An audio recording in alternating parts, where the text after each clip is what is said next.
हो हो नक्की. तू अभिनंदन सांगा तिला. माझी साखरपुड्याची गडबड झाली की मी करीन तिला कॉल.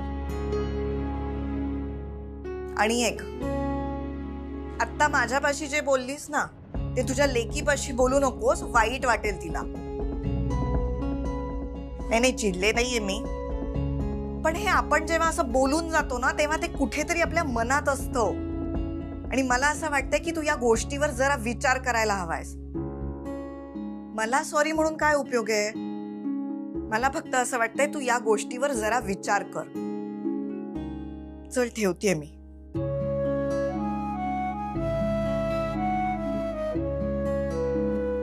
काय ग आई, कोणावर एवढी चिडली होतीस? काही नाही ग, ती माझी मैत्रीण आठवते का तुम्हाला? अंजली, अंजली देशमुख. हा, अंजली मावशी. तिची मुलगी मानसी पायलट झाली. अरे वा, वाव, ही तर आनंदाची बातमी आहे. खूप कष्ट घेतले ग तिने, खूप अभ्यास करायची. दिवस नाही रात्र नाही, कशाची पर्वा केली नाही मुलीने. मला सगळ्यात जास्ती कौतुक वाटतं म्हणजे तिचे बाबा ज्या दिवशी गेले ना त्या रात्री सुद्धा ही मुलगी अभ्यास करायला बसली होती. आणि काय म्हणाली माहितीये?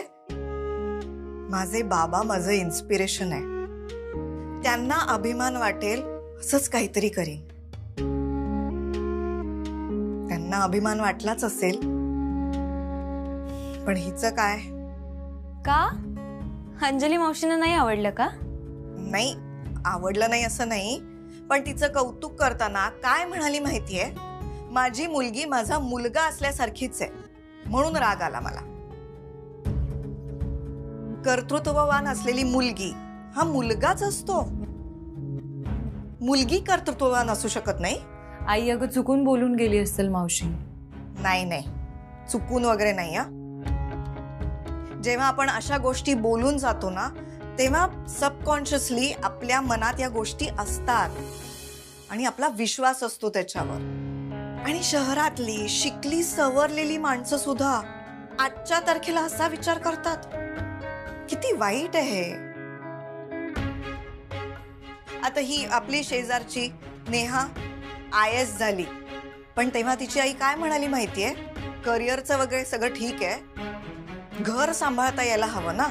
आणि आई बघ ना, हाच जर मुलगा असता तर लोक काय म्हणाले असते? मुलाने वडिलांचं नाव मोठं केलं. आणि इतकी वर्ष आपल्याकडे वेगवेगळी उदाहरणं आहेतच की. इंदिरा गांधींनी नाही नेहरूंचं नाव मोठं केलं, आपल्या लता दीदी त्यांनी नाही दीनानाथांचं नाव मोठं केलं. अजूनही समाजाला असं वाटतं की मुलांचंच कर्तृत्व मोठं. म्हणजे या सगळ्या गोष्टींकडे बघण्याचा दृष्टिकोन कधी बदलणार आहे? आणि बायकाच हा असा विचार करतात. आपल्याला सगळं माहिती असतं गाई, पण तरी सुद्धा आपण विसरतो. आणि शेवटी काय म्हणतो? नाव मात्र मुलगाच मोठं करतो. मला अजूनही आठवतं, माझा जेव्हा जन्म झाला होता तेव्हा शेजारी पाजारी ते तुला काय म्हणाले होते की अहो दुसऱ्यांदा तरी मुलगा व्हायला हवा होता, म्हणजे कसं तुमचं कुटुंब पूर्ण झालं असतं. पण तुम्हाला माहितीये अण्णांना कायम मुलगीच हवी होती. दुसरी तिसरी चौथी मुलगीच हवी. त्यांचं म्हणणं असायचं मुलाला असं काय काय घेणार, शर्ट पॅन्ट आणि काहीच नाही, पण मुलींना काय काय घेता येतं. फ्रॉक घेता येतो, वेगवेगळे कपडे घेता येतात, दागिने, कानातली, बांगड्या, शूज, चपला, बापरे. त्यांना खूप आवडायचं. तुम्हाला माहितीये तेव्हा सुद्धा अण्णा दवाखान्यात खूप बिझी असायचे. एक दिवस ते काढायचे आणि त्या दिवशी तुम्हा दोघींना भरपूर काय काय घेऊन यायचे. पण काय फायदा झाला याचा? शेवटी अमूलने तर टॉम बॉयच निघाली. आपण अशी मस्करी करतो, पण आपल्याही नकळत आहे ना आपण मुलींना मुलांशी कंपेअर करतो. कुठल्याही मुलीला आपण असं म्हटलं ना की you are as good as a boy, मला असं वाटतं की ही गोष्ट तिच्यासाठी अपमान असते. आणि शेवटी काय, आपल्या संस्कृतीमध्ये, आपल्या धर्मामध्ये सगळ्यात मोठं स्थान हे देवीचं मानलं जातं. किती छान बोललीस ग अमूल्या, अगदी यांच्यासारखं बोललीस. तुम्हाला माहितीये मुलींनो, तुमचे अण्णा मला नेहमी म्हणतात, स्त्री ही कायम वात्सल्य स्वरूपच का असायला हवी. तिने दुर्गा होण्याची गरज आहे. आणि आजच्या काळात जर स्त्री दुर्गा झाली ना, तर ती या समाजाला अशी वठणीवर आणेल. तुम्ही दोघी हे वाक्य लक्षात ठेवा. हो आई, तू आणि अण्णांनी आम्हाला जे दिलंय ना, ते शेवटच्या श्वासापर्यंत आमच्या सोबत राहील.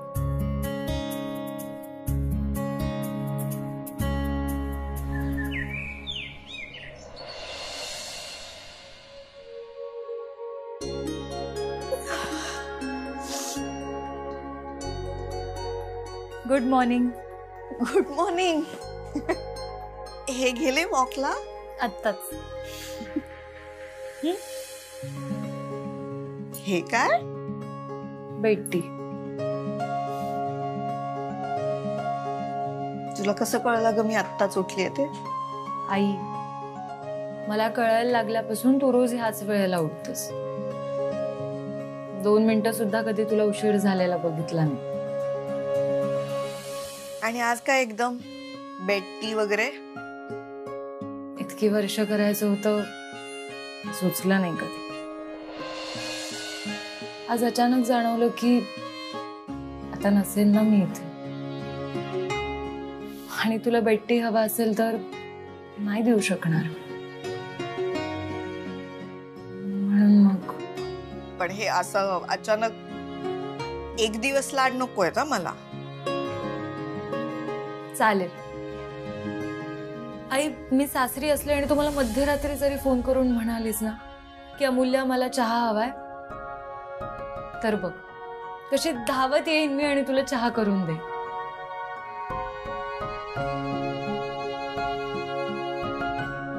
आई, रडू नकोस ना. रडत बिडत नाहीये मी.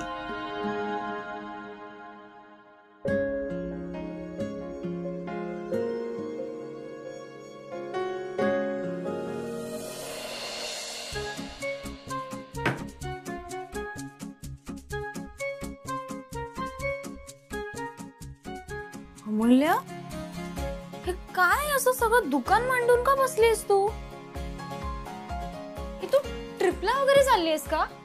अमूल्य नाही, आईला कळलं तर खूप चिडेल ती. ताई, अगं अशा वेळेला मी ट्रिपला कशी जाईन? बॅग भरती, जनरलच. बरी आहेस ना तू? अगं अजून साखरपुडा व्हायचा आहे, तू लग्नाच्या तयारीला लागलीस? अगं हो, मग कधीतरी होईलच ना लग्न. आणि तेव्हा इतकी धावपळ असणार आहे, ही आवराआवर होईल का नाही माहिती नाही. अमूल्य, तुला काय वाटतं, लग्नानंतर तू हे सगळे कपडे त्या घरात घालू शकणार आहेस का?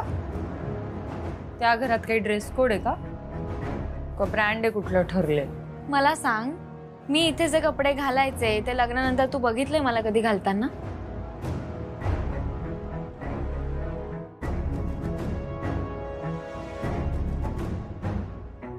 नाही. कारण मला सासूबाईंनी ते कपडे कधी घालूच दिले नाहीत. इथला एकही ड्रेस त्यांनी मला तिकडे आणू पण दिला नाही. तुला माहिती, तू जर हे कपडे सगळे तिकडे घेऊन गेलीस ना तर काय होईल? त्यांना अशा 1,00,000-2 लाखांची थप्पी ठेवतील तुझ्या समोर आणि म्हणतील जा शॉपिंग करून ये. तुला काय वाटतं, आपल्याला काही कपडे परवडणार नाहीयेत का? अगं पण त्याचा काय संबंध आहे ताई? आपले कपडे हा आपला कम्फर्ट असतो ना. आणि प्रत्येक कपड्याशी आपलं काहीतरी असोसिएशन असतं, काही आठवणी असतात. आणि मग ते कपडे पुन्हा घातल्यानंतर त्या आठवणी उजळतात.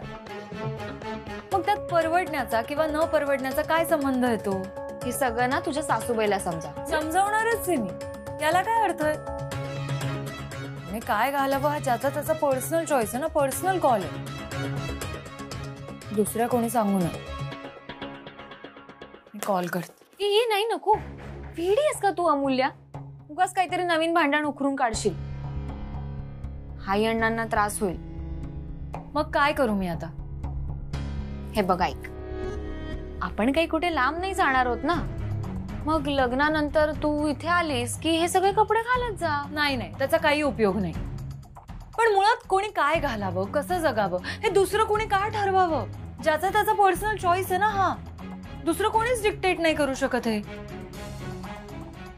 मला वेदांशी बोलावं लागेल ह्या विषयावर. अगं, आत्ता बोलणार आहेस? आत्ता लगेच नाही, पण साखरपुडे आधी नक्की बोल. हो हो, उद्याच आहे साखरपुडा. तुम्ही 12 वाजेपर्यंत पोचा बरं. आणि एक गोष्ट लक्षात ठेवा की पाहुणे आले ना की त्यांना सॉफ्ट ड्रिंक्स आणि सगळे स्टार्टर्स वगैरे सगळं सर्व करायला लागायचे. हो हो ठीक आहे, वेळेत या उद्या. हो, वाट बघते. हां आई, मी काय म्हणते, ही मुलं यायच्या आत ना आपण सगळी कामं संपवून टाकूया. हो चालेल. हां, काय तू अमूल्याकडे नाही गेलास? नाही नाही म्हणजे काय, आता प्रायव्हसी असेल तरच भेटणार असं आहे का? आई, असं काही नाहीये. मी जरा विचार करत होतो. नाही नाही नाही नाही, तू विचार काही करू नकोस. उद्या अंगठी घालायच्या वेळेला वेळेवर हजर राहा म्हणजे झालं. बाकी आम्ही सगळी तयारी केली. हा, आणि हे तिला सुद्धा सांग, तुम्ही दोघं ना नग आहात, नग. Mister Mrs Wankhede. आई, ती अजून मिसेस वानखेडे झालेली नाहीये. हो पण होणारच ना लवकर. त्याचंच टेन्शन आलंय. आता काय झालं? म्हणजे मला ना सडनली एक असा थॉट आला की आता मी जगात कुठेही गेलो तरी मला सगळे विचारणार ना की काय तुमची मिसेस नाही आली का.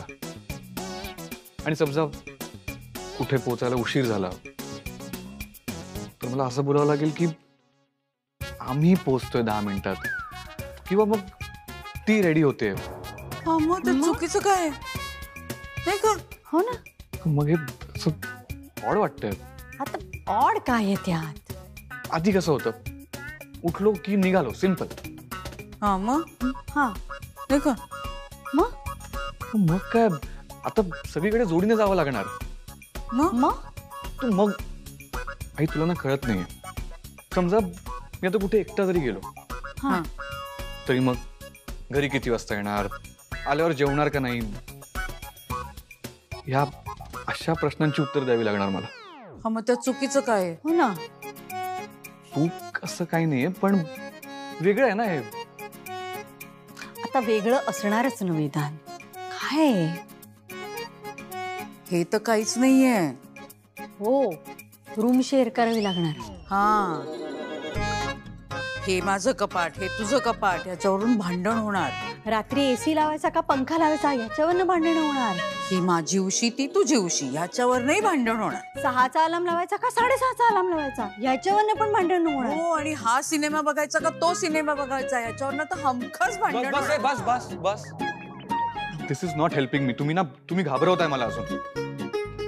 हे बघ, आम्हाला एवढंच सांगायचंय, कारण काही असो भांडणं ही होतच असतात रे. ह्यात काय एवढं? आता या सगळ्याचा विचार करून काही उपयोग नाही. विमानात बसायच्या आधी या सगळ्याचा विचार करायला पाहिजे. कारण काय आहे, आता विमानाने टेक ऑफ घ्यायची सुरुवात केली आहे ना. आता ते विमान जिथे जाईल तिथे जात राहायचं. असं जात राहायचं.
ऑलमोस्ट 90% प्रोजेक्ट डन आहे.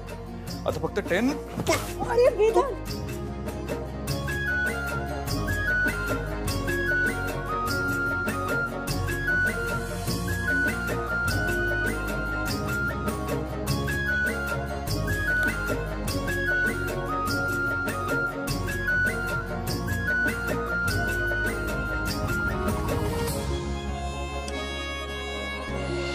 फोन उचलायचाच नसतो तर वापरतो तरी कशाला?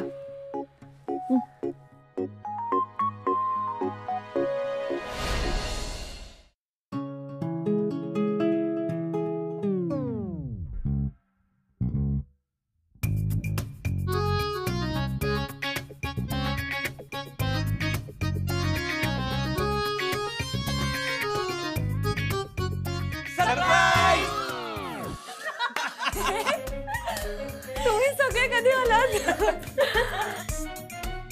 आणि वेदांत नाही आला. बघा मी काय म्हटलं होतं तुम्हाला, मी ना हिला आता पुरती ओळखून आहे. म्हणजे अगं काय नाही, यांना सगळ्यांना उगाच असं वाटत होतं की आम्हाला सगळ्यांना इथे असं अचानक बघून तुला बरं वाटेल, खुश होशील तू, हो की नाही? अगं वहिनी असं काही नाहीये. बघ मी किती खुश आहे. नाही नाही नाही नाही, तरी मी म्हंटल होतं तुम्हाला ही पहिला प्रश्न हाच विचारणार की वेदांत दादा कुठे आहे. एवढी टिपिकल तू कधीपासून वागायला लागलीस ग? अरे लग्न ठरल्यावर प्रत्येक मुलगी टिपिकलच वागते. बघ ना, मी इतक्या दिवसांनी आलोय आणि ही काय विचारते, आमचे हे कुठे? आद्या चल आपण जाऊ, आपली काही किंमत नाही इथे. अरे दादा हो हो, जा जा जा तुम्ही. तसंही तुम्ही काय मदत तर करणार नाही सर. हा हा म्हणजे मी आईला असंच सांगून आलोय की मदत करायला चाललोय, पण करणारा टाइमपासच आहे. अरे यार बिचारा वेदांत, त्याला किती बोर होईल एकट्याला. बाप रे, ऐकलत का? बिचारा वेदांत एकटा पडला असेल ना. हो ना, केवढी काळजी आहे बाई होणाऱ्या नवऱ्याची. हो पण तो पण तिकडे हिच्या आठवणीत एकदम वाळलाय. हो खरंच खरंच एकदम खरं. कसलं काय? ते फोन उचलेल तर शपथ. मला काय वाटतं माहितीये का, फक्त ना मलाच त्याची आठवण येते, त्याला येतच नाही. नाहीतर साखरपुड्याच्या आदल्या दिवशी लोक कसे एकमेकांना प्रेमाचे मेसेजेस पाठवतात, कॉल करतात, चिडवतात, मजा मस्करी करतात. पण हा साधा रिप्लाय सुद्धा देत नाही. दूरियों से प्यार बढ़ता है जाने मन, हो की नाही? वाह वाह. वहिनी मग आम्ही एक काम करतो, आम्ही ना कायम दूरच राहतो, म्हणजे कायम प्रेम राहील आमचं. वा. बिचारा दादा. ए बाय द वे, म्हणजे आता जेवढी प्रेमाने बोलतेस दादाबद्दल, तेवढ्या प्रेमाने कधी त्याच्याशी बोललीस का ग? हा, मी काय म्हणते, तुझं हे चिडकं वानर एकदम असं बिचारू वानर कसं झालं ग? नाही नाही, मला वाटलं होतं की लग्नानंतर होईल, पण आताच झालाय. अनुभवाचे बोल. बरं अमूल्या, मी फोन लावून देऊ का तुला? नाही नको. ए नाही अमूल्या, तू एक काम कर, तू ना डायरेक्ट आमच्या घरीच जा. नको वहिनी, अगं तो उगाच चिडेल. बाप रे, बघितलं का केवढी काळजी आहे का मुलीला. आत्तापासून घाबरायला लागलीस की काय त्याला? मी आणि त्याला घाबरेन. अरे म्हणजे प्रेमापोटी काळजीपोटी बोलते रे ती, हो की नाही? आणि त्याला तिकडे उचक्या लागतायत. हो. चल. अगं खरंच, तो तिकडे तुझ्या आठवणीत झुरत बसलाय एकटाच. खरंच? बघितलं का किती इनोसेंटली विचारलं हिने. ए विक्रांत, तू जा बाबा आणि आता दादाला घेऊन ये. एकदा का दादाला बघितलं ना की मग हिला बरं वाटेल. जा जा. हे काय, हिने डोळे बंद केले, हिला वेदांत दिसेलच ना. हो खरंय खरंय करेक्ट आहे.